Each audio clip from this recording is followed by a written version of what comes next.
today, our next Areopa webinar, and we're happy to have John Long, the development manager for upgrades at ArcherPoint. We're very happy with a different kind of topic and also another speaker.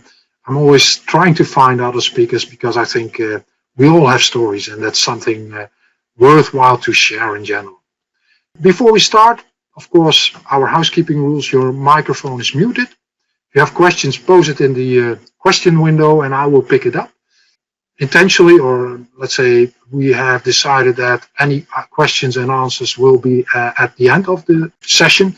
But yes, if there are specific questions that, let's say, are asking for clarification on what John was just telling, I will pick that up. So please be welcome, like any time before, to put your question in the window. Of course, we will be recording this. Recording has already started, and maybe tonight or otherwise tomorrow, the recording will be on our YouTube channel. And yes, if you haven't been subscribed to our newsletter, please do so. And yes, like I've been asking in the newsletter itself, but also here, feel free to share with others. Feel free to maybe even register them for them to be in the know. I forgot to update a bit on the animation here, but of course, the message is clear. We have 3 other webinars planned already up ahead. Next week, we will have Eric Wouters and Arjen Kaufman on What's New session, or actually What's New now in Business Central, which now makes more sense than ever, not having any conferences telling us what is new, to be part of this one. On April 28th, Martin Pauwels will talk about cloud migration and specifically the SaaS proposition from Business Central, but getting a solution into Azure. And May 26th, Tobias Venzel will talk about interfaces in AL. May 12th, by the way, we will have a session, John, Saurav and me, but we still need to get some details on that one in place, and well, as soon as we have, we will communicate it in our newsletter. So, again, of course, if you have topics, if you have speakers, if you want to become one, share it with us, and we'll in general are very happy with anybody coming up. Of course, the topic should be relevant, and but in general, be welcome. And as last for this short introduction, before we start with the real topic of today, of course, a thanks to our sponsor for NAF to give us the opportunity to do this. Well, this will be at the end, so that's a bit too early to click on that one. I'm going to change presenter role to John. And John, you're welcome to share your screen so we can, let's say, be hearing your story. Thank you very much. Let me make sure I pick the correct screen here. Let's see. I believe it's this one right here. Right one. Yeah. You're okay, set. well, hello everybody. I'm sure everybody's home safe. So welcome to my home. I'm home safe. My wife's been working at home, so it's been a little bit different for me, but working at home for me is normal. But working in the same house with my wife is not normal, but she's my best friend, so it's good to hole up with her during this quarantine that we're all facing. But welcome. Today we're going to talk about upgrading and how we can align our strategy to Microsoft's ever-changing path to the future. A little bit about myself. I have been working with ArcherPoint for almost 12 years now, almost exclusively doing upgrades, and as director of upgrades, that's all I do.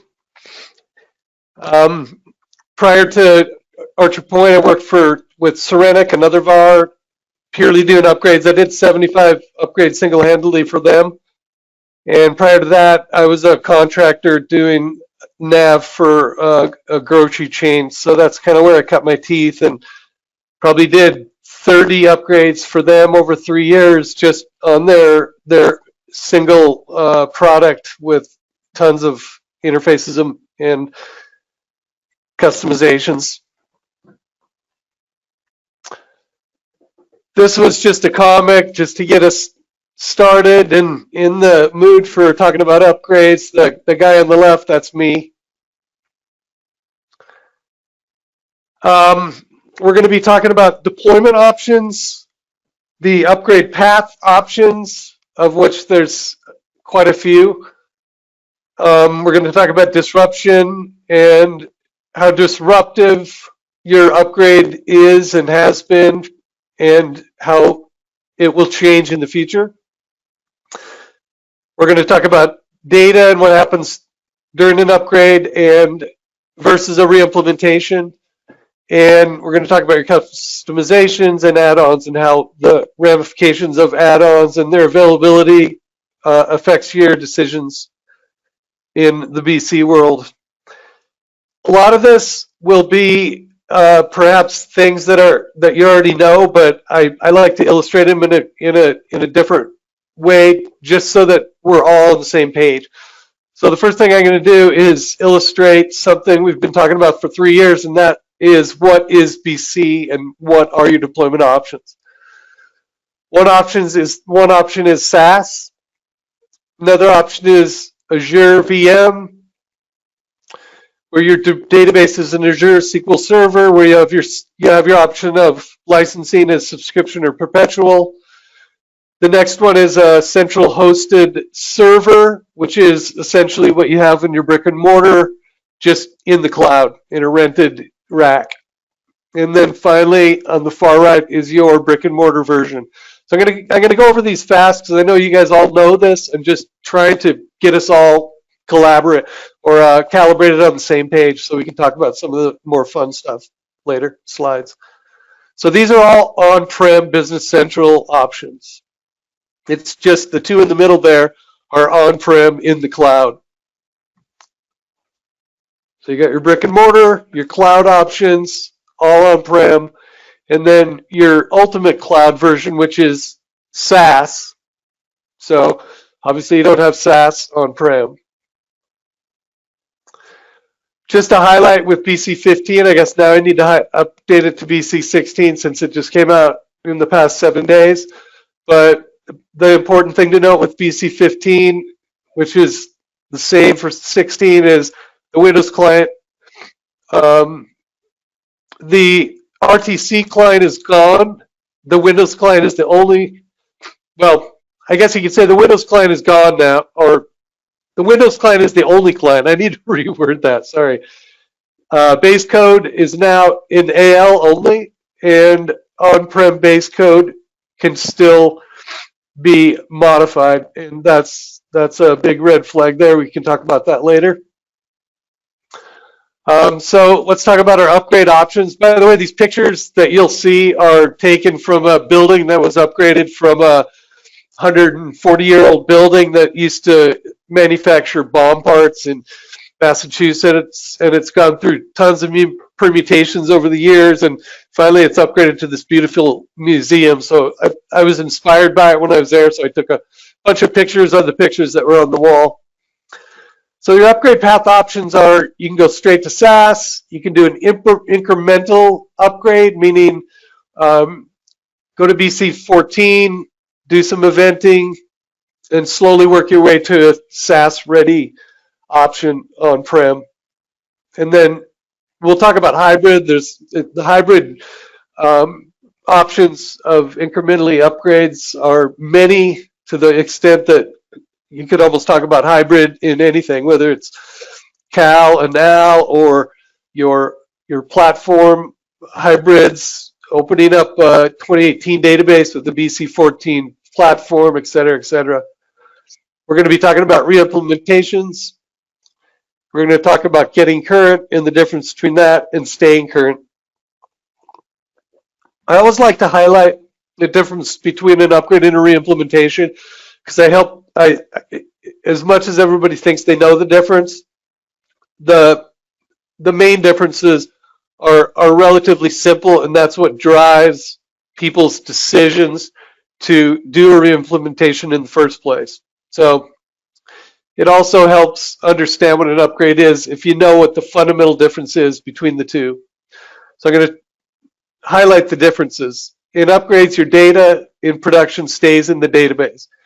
In a reimplementation, your data in production is recreated in a new database. So difference is that in an upgrade, it stays in the database. Microsoft has an upgrade toolkit for every single major version and cumulative update, and it manages your data automatically. They're tested, tried and true. Rarely, if ever, I've done close to 400 upgrades in the past 20 years, and rarely, if ever, I've ever seen data integrity issues in an upgrade. In a reimplementation, that's pretty much all your testing is data, scripting. At go live, you have to run those scripts. You're comparing before and after balances. It's much more data. There's much more risk involved in data in a reimplementation. In an upgrade, all your data is in the upgraded version, meaning all your historical data, your ledgers are the same, everything's the same in general. There are times when you purge change logs and things like that, but for the most part, all your data stays in your upgraded version. In a reimplementation, some of your data is in the upgraded version, meaning you might take all of your closing balances and create those in the new database as opening balances and leave all your ledgers behind. I've seen hybrids where some companies want some of their ledger entries, so it can turn into a complex affair when you get into that type of a hybrid reimplementation. And the bottom two, I'll just go through real quick. There's the same, there is no delta. All, some, or none of your customizations are in the new application. You can upgrade without bringing your customizations forward. I've seen it many times. I've seen hybrids. I've seen where they want some of their customizations in the new database. So the only delta and the only difference really between a reimplementation and an upgrade is your data-related factors. Now, running an upgrade project and a reimplementation are a completely different thing. Typically, reimplementations are more functional-oriented resources that get involved, accountants and data transfer specialists. But I'm not going to go into that. Just want to highlight the main technical differences. In a reimplementation, therefore, you would decide to reimplement because your company has changed business processes, not because of any type of complexity in your data. Now, this might bore a lot of you. You might think you know everything about the topography of NAV and Business Central, but I just want to highlight it, and I'm going to go through it pretty quickly because it's not really a major factor of this discussion, but I just thought it would give you an idea of how NAV and BC haven't really changed over the years. It'll give you a better perspective of the different parts of Business Central and what we're upgrading. So the platform is your operating system of NAV BC. It includes the interface, the web client, the help system, the upgrade toolkit, even though it's code. Every time there's a platform update, cumulative update, it always includes the upgrade toolkit. PowerShell, every cumulative update, you have a new PowerShell delivered with the executables. Events, extensions, it includes performance enhancements. It's basically the technical part of your NAVBC environment. Now the code is all your objects. It's your ERP application. It's the business logic. Then you have your tables, which is another part of your upgrade. The data is a little bit different. Yes, it lives in the tables, but the tables actually don't live in your code.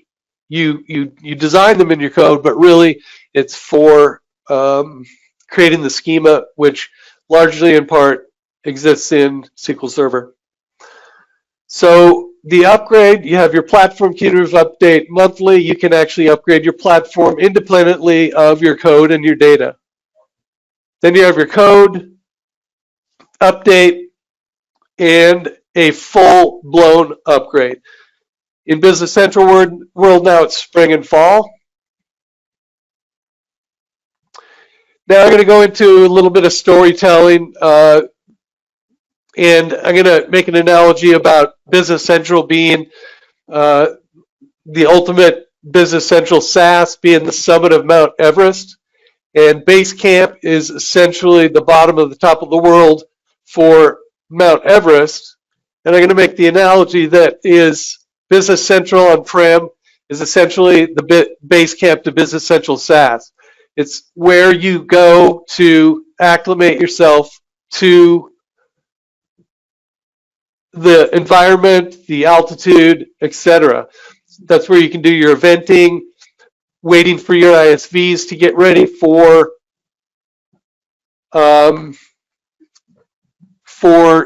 extensions, etc. This is where you can camp out. You can do hybrid. You can do eventing. You can do Cal and Al all in one on BC14. You can roll out incrementally, so you can start testing some of the new Al features, getting, in Mount Everest talk, in my analogy, it would be like climbing up to Camp 1, Camp 2, Camp 3, and finding out that maybe your ropes aren't ready, or you don't have enough food, or maybe the weather's just a little bit too bad, so you can always turn back to base camp. It's kind of a safe haven. So what about add-ons then? Add-ons, they're faced with the same challenges that all VARs do and all developers do.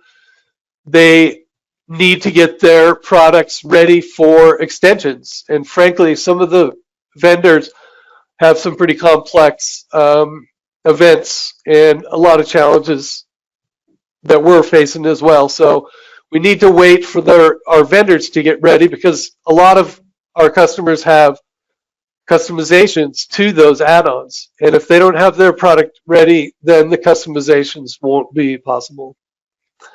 So let me just talk about the customizations the way they used to be real quick. Everybody that's a developer understands a delta, meaning an overlapping customization that has modified base object in nav. And that delta has to be merged. The merge lets merge 80% of it. The other 20% of it takes 80% of the time to merge. And then you're introducing risk of breakage that may not be able to be found until you actually test it. Now this is just to underline the complexity of and risk involved in merging. Here's introducing customizations and one single add-on, where that add-on is modifying base Microsoft, the customization is modifying base Microsoft.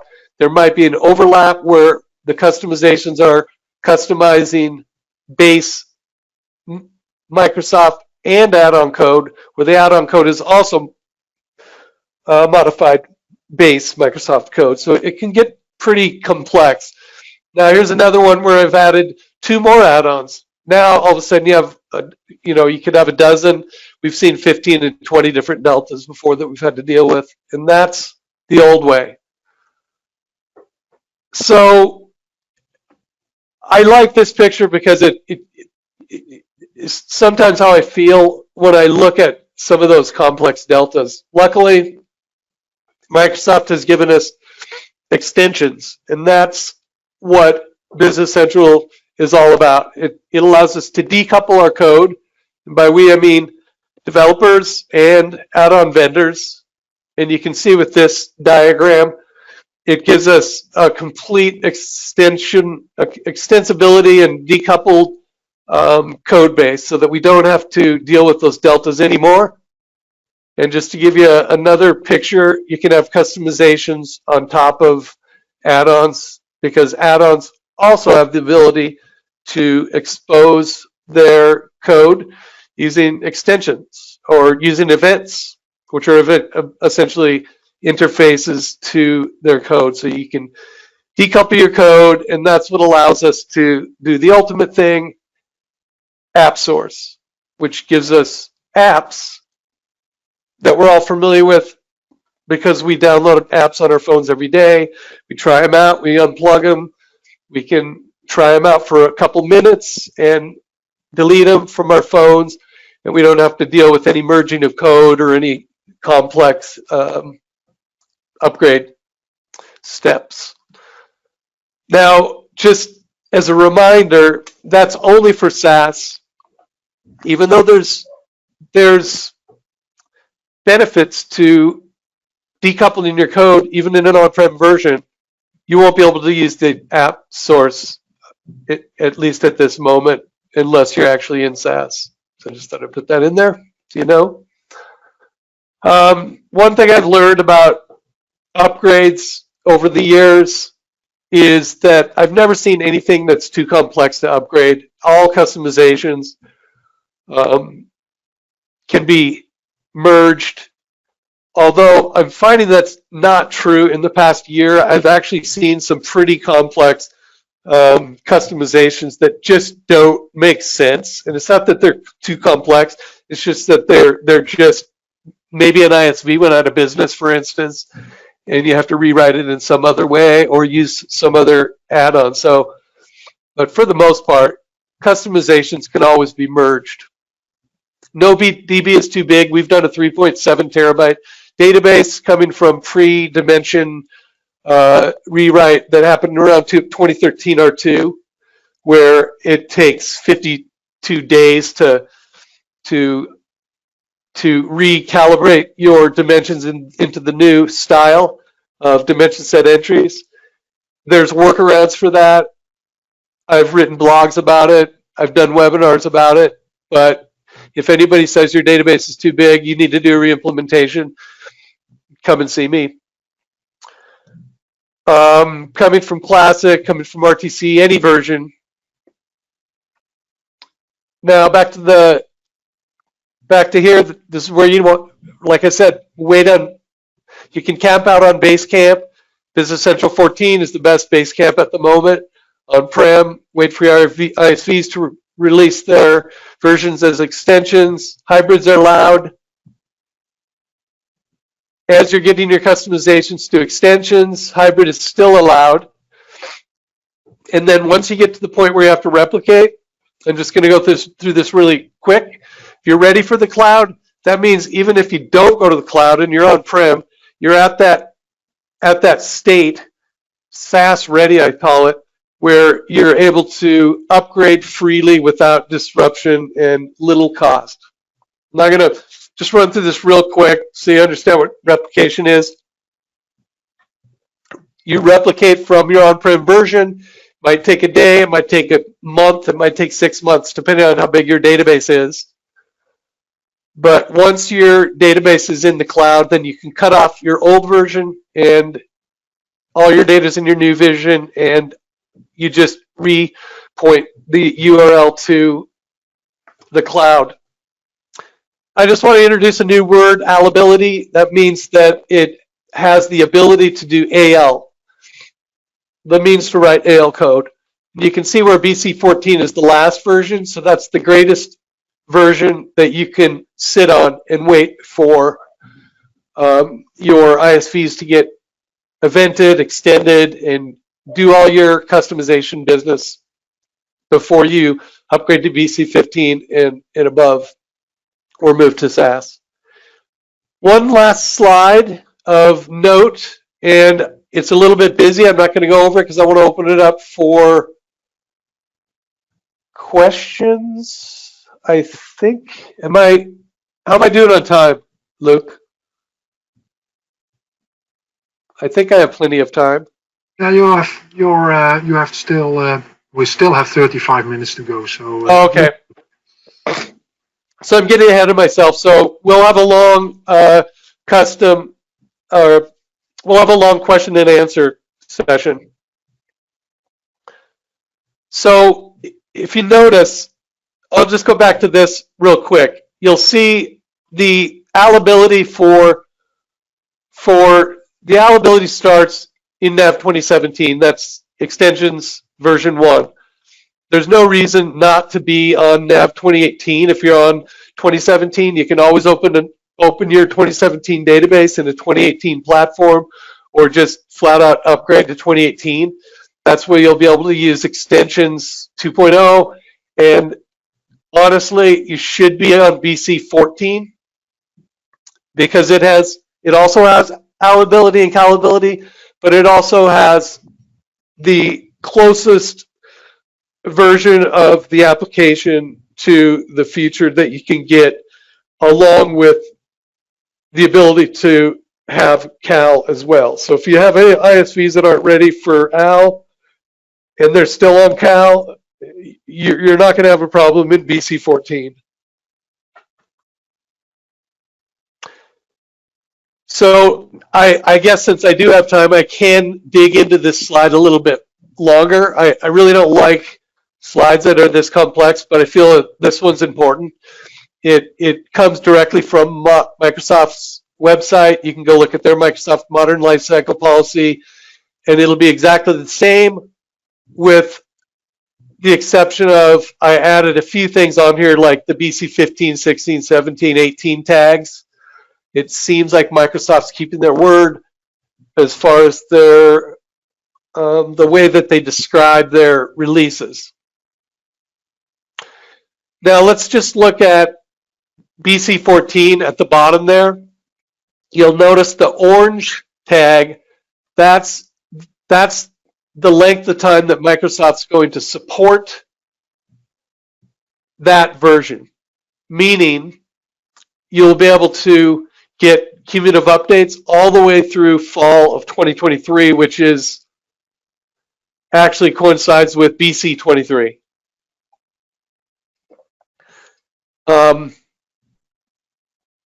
As far as I can tell, throughout the history of Business or NAV, Navision, and Business Central, even pre-cumulative updates, all their hot fixes and cumulative updates they include fixes that are in even subsequent versions. So cumulative updates that are coming out right now in Business Central 14 include virtually the same fixes that are released for the code that's in BC 16. So if you stay up with your Business Central 14 cumulative updates, let's say through right this minute on spring 2020, you're getting all the application code virtually the same as that are being released in the latest version of BC 16 right now. There might be some exceptions, but for the most part, if there's any application fixes, tax fixes, for instance,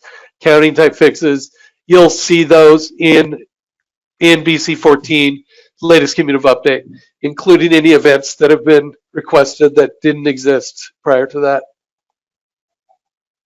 So BC 14 is the place where you want to camp out right now if your ISVs aren't ready for SaaS, meaning they're not ready for BC 15, even if they're on-prem.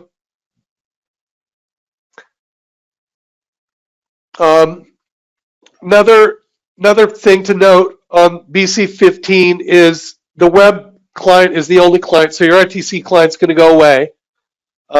If you see that as a benefit in BC 14, then by all means, that's another benefit of BC 14. You'll be able to use the RTC client with cumulative updates and bug fixes all the way through fall of 2023. So for some customers, that's a game changer. I know customers that want to be on the latest version of Business Central. They just aren't ready to do away with the RTC client.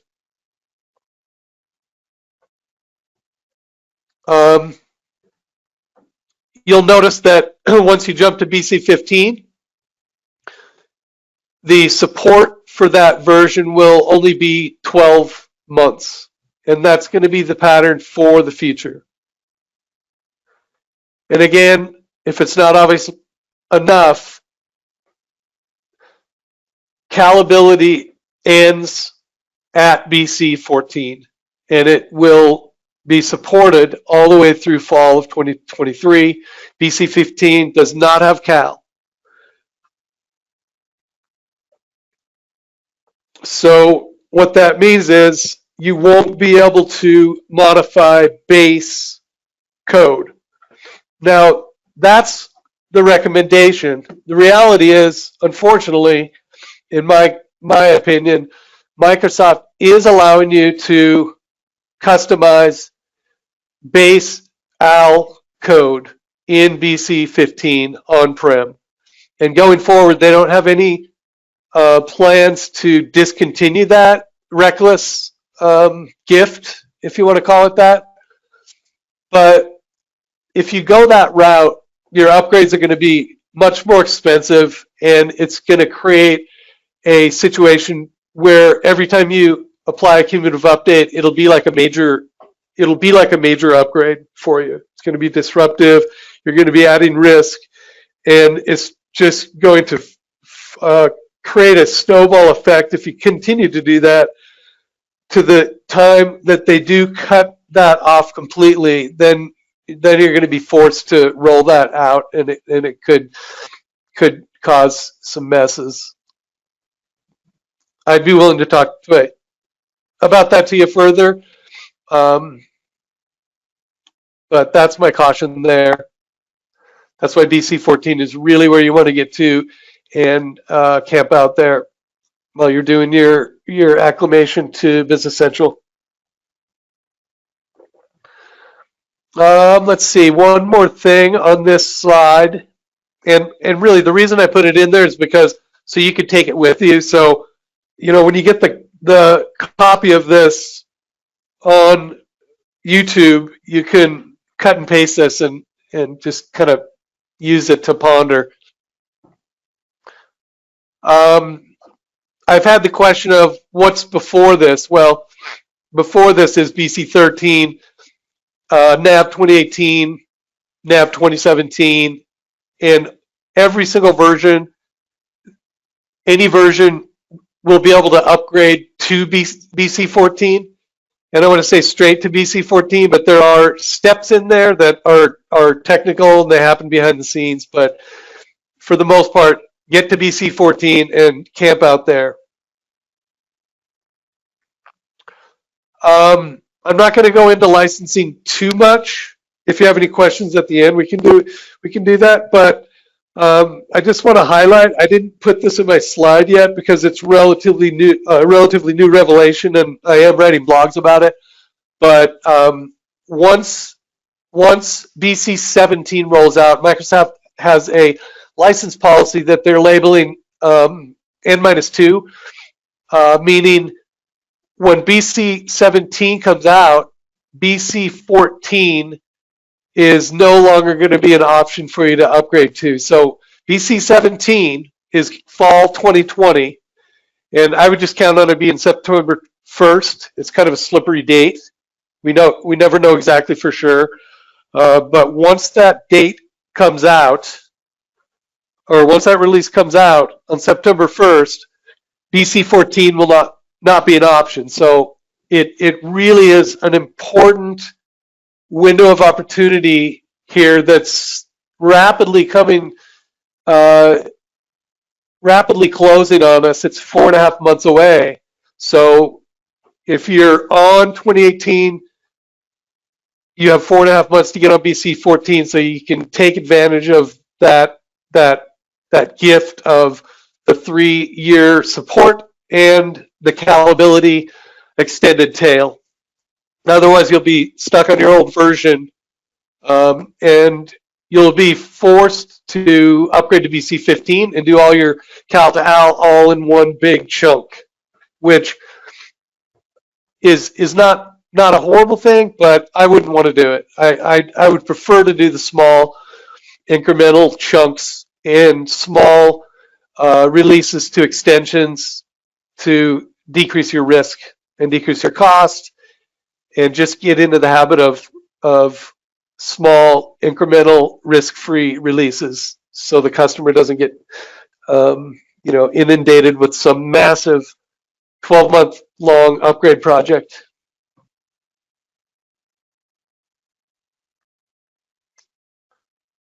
Okay, let's move on. Here's another comic. I'm sure this is how we've all felt in the past about our upgrades. Again, another picture from that building. I have no idea what that guy's doing, but if he works at a company that requires that machine and he gets hit by a bus, they're in trouble. So disruption while getting current. Incremental releases should be a thing that you should start getting used to while you're camping out and doing your eventing. Hardware and software, since you're not jumping to SaaS, you will have to have hardware and software, whether it's in the cloud or on-prem, while you're getting while you're camping out on Business Central 14. Testing will become more of a constant thing while you're doing your incremental releases. Training probably will be less disruptive as it is now. Instead of doing training all at once on one big system, once they get trained on Business Central, it'll just every release the training will drop or dissipate altogether. So here's that campus I was talking about. It just inspired me because it was a building that was upgraded into many different,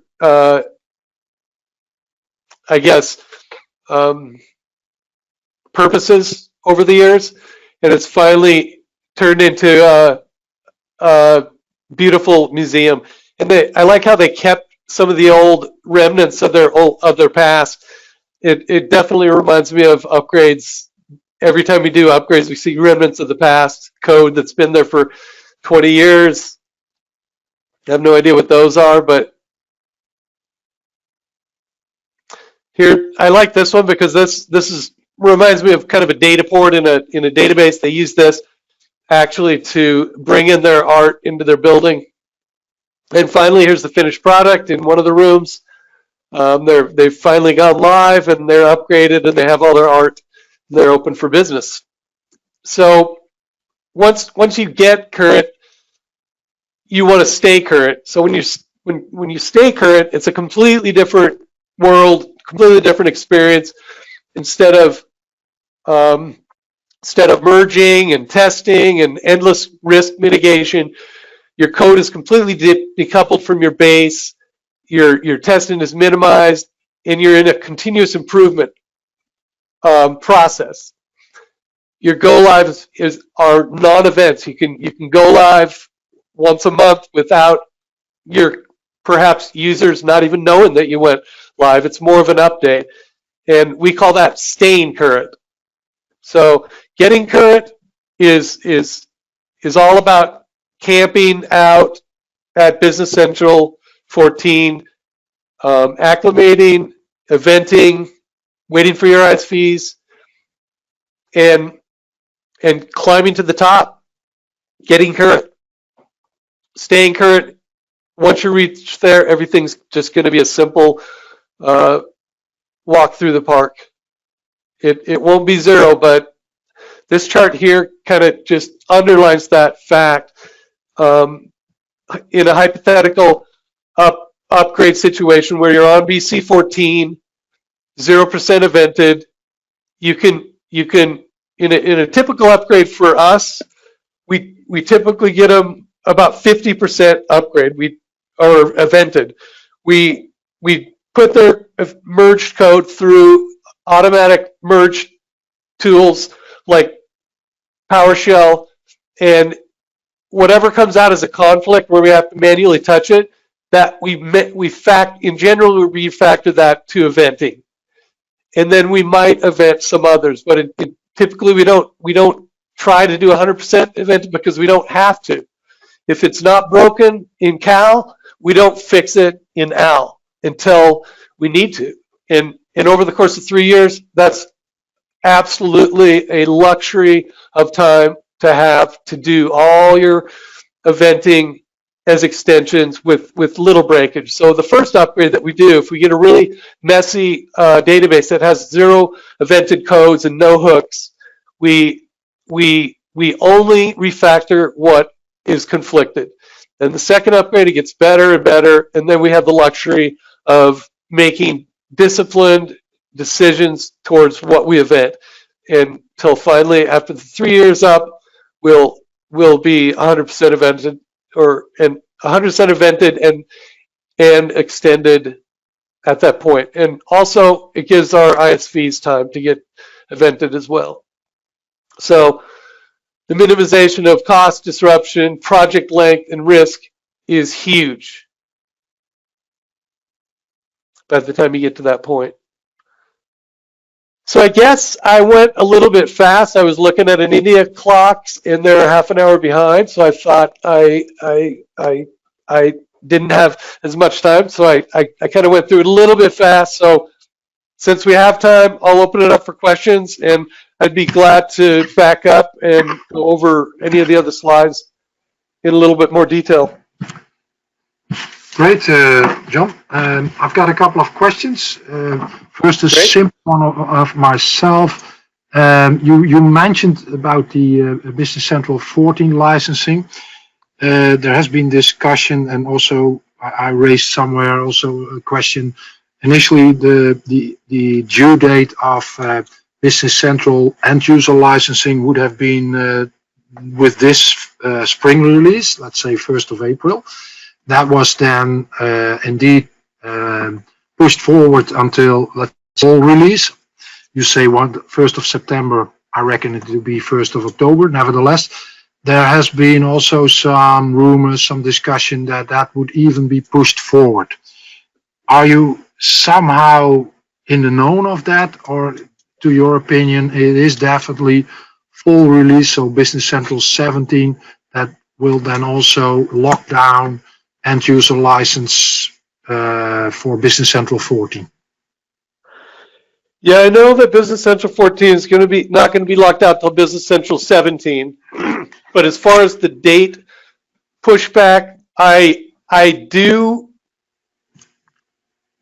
feel, based on who I've talked to and what I've seen in the past, and just the general sense of MVPs that I've talked to, that yes, they could push that date back, and Microsoft could change their mind on a lot of different things. But I work with extremely literal people, and so they always caution me to present things in such a way that are based on what we know now. And what we know now is that Microsoft might push it back, but they haven't said that they're going to. So, does that answer your question? Yeah, that's a clear statement. I fully agree, but I like to hear it confirmed more or less. I've got two questions on the screen from Andrei Brusgulus, if I pronounce it right, and if not, sorry for that.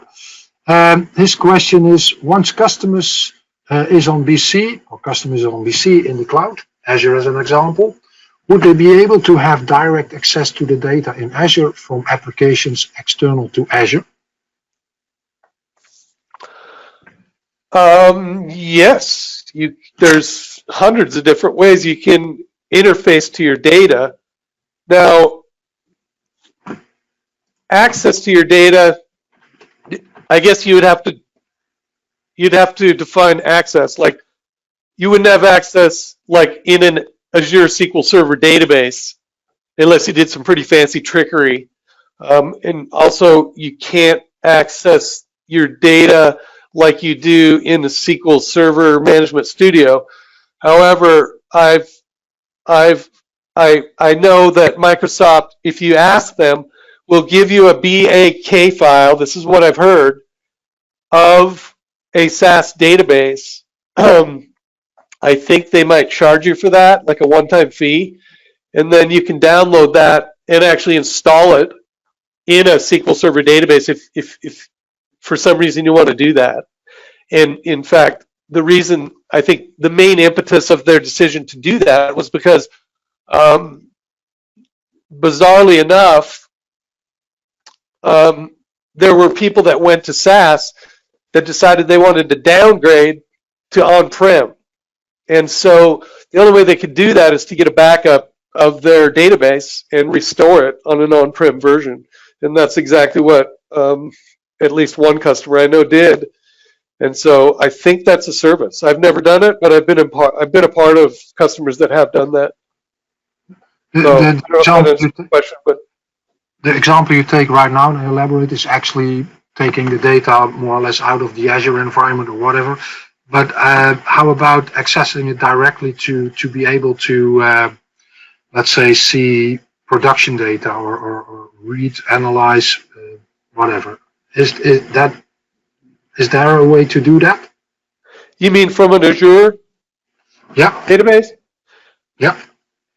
Yeah, there's BI, there's external, there's many different ways to interface with your data, just like in a SQL Server database. I guess I would need a specific example, but web services. I mean, there's a laundry list of interfaces for your data. Okay, thank you very much. I've got another question from Scott Ruddle. Post fall 2020, what is the optimal plan of action? Post 14 will not be available at that point. Of course, that's the note he makes. Ask that question again. Well, the question was post fall 2020, so that's Business Central 17 in your projection. What is the optimal plan of action? BC 14, is that still BC 14? What do you go? So you cannot run as like I asked you to elaborate a bit on the license for 14 from fall on at the moment. The information we know, Business Central 14 will not be able to be, it's not an option for an end user anymore, unless they have a license already. So what is, if you don't have the end user license for 14, but you're on whatever 2018 and need to move into Business Central 17 at the moment, what is, in your opinion, with your knowledge right now, the optimal plan for action? If you wanted to move to Business Central 17 right now, at that moment, or after October 1st or whatever, if you wanted to move to Business 17 from pre-Business Central version, is that what you're asking, your optimal plan? Yeah. Well, your optimal plan is actually your only plan, and that is to upgrade to, in the background, we would upgrade you to Business Central 14 so that we could, in that environment, use all our fancy tools that we have to convert Cal to Al.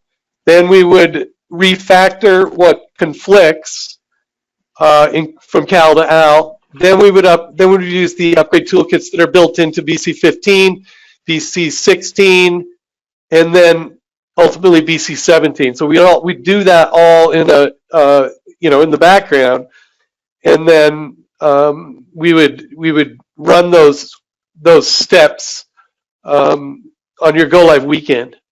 So it would be a big a fairly big undertaking if you had a lot of customizations, if you leaned on .NET, for instance, a lot with all your a bunch of your customizations, if you had ISVs that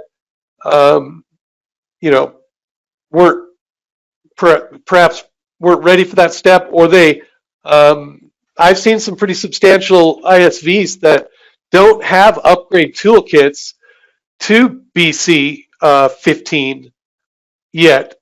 So if they don't, then you're looking at perhaps upgrading everything in your database and re-implementing on top of that, re-implementing an ISV, which is a pretty difficult proposition in my experience. So it's not the end of the world if you don't have the budget or the time right now to upgrade to BC 14, but you know you're going to upgrade, say, next year at this time, meaning you know you're looking at a BC 17 upgrade a year from now.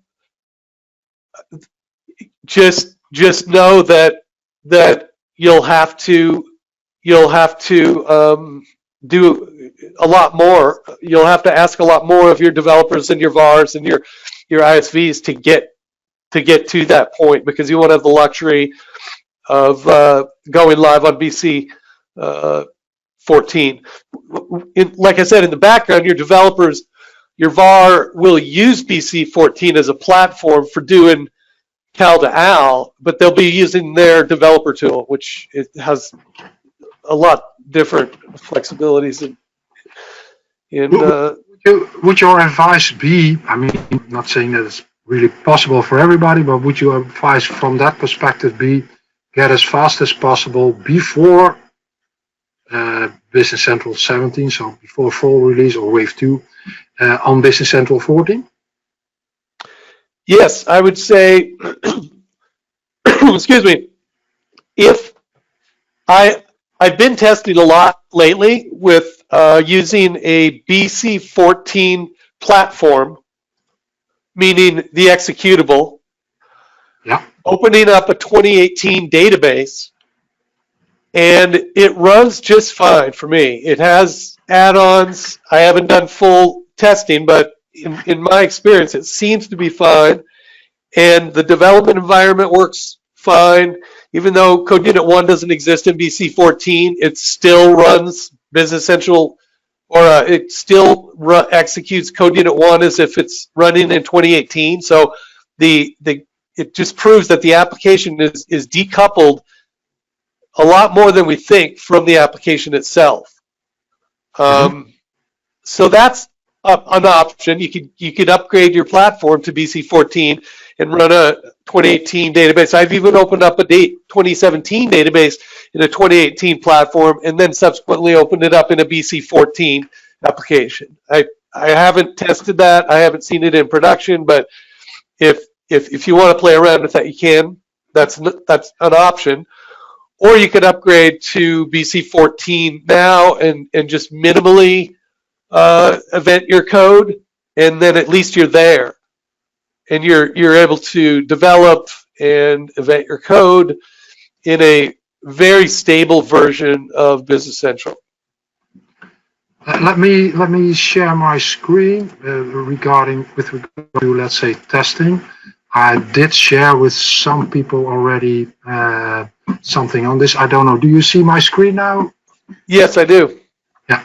This is the results of, we started before Christmas. We did a technical upgrade, like you said, more or less, on to Business Central 14. We're on 2018 on production. And we run 80,300 tests, application tests every night. So that's a couple of hours, as you can see on the left side. Yeah, it's not whole numbers, but typically on Business Central 14, the same test run. It's 2018 code on 14.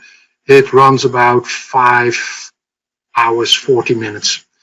You can see the average, it's 5 hours, 38 on these measurements. And the one at the top, the blue one with the gray average one, it's on NAV 2018. So this runs on Business Central 14 almost 20% faster. Yeah, so the same code, upgraded, and we have a whole pipeline.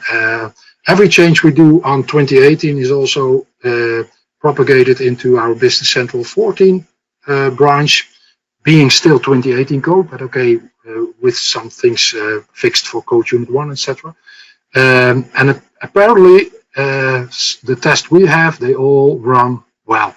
Yeah, so this is just to add to your small story on the technical upgrade on Business Central 14. And you can do, it's a relatively easy one, I must say. So tell me again, which one is a technical upgrade to Business Central 14, and that's so 2018? The orange line here, which I'm going by with my cursor, The real orange line, that's the measurements. The yellowish line is the average run through or test run. Yeah, test run time. The blue one is on NAV 2018. I see. So so that's showing then that those are run times, meaning the lower it is, the better it is, meaning the BC14 platform performs better than the 2018 platform. Yeah, it does. That's great. Yeah. So just That's awesome. add to your remark there. I don't see other questions here, and we're nicely on time, John. Let me switch to my last slide here. One more thing. Go ahead. In the slide at the end, there's 5 different links to learning about Business Central, how to submit ideas to Microsoft, and all that stuff. Can we switch back to you so we have it on the recording also? So I changed this here. So if you share your screen again, and we'll have that on the YouTube recording. Yeah, thank you very much. Great. Yeah, useful resources. So I'm not going to switch back to the thanks slide. It has been there. First of all, of course, to you, John. Thank you very much for sharing your knowledge and be our speaker today. My pleasure. Everybody joining in and the ones who posted their questions. We'll be meeting each other if you subscribe or register for next week. We will meet each other next week. Thank you very much for being here. Thank you, everybody. Have a nice evening, day, night, and stay healthy. Bye for now.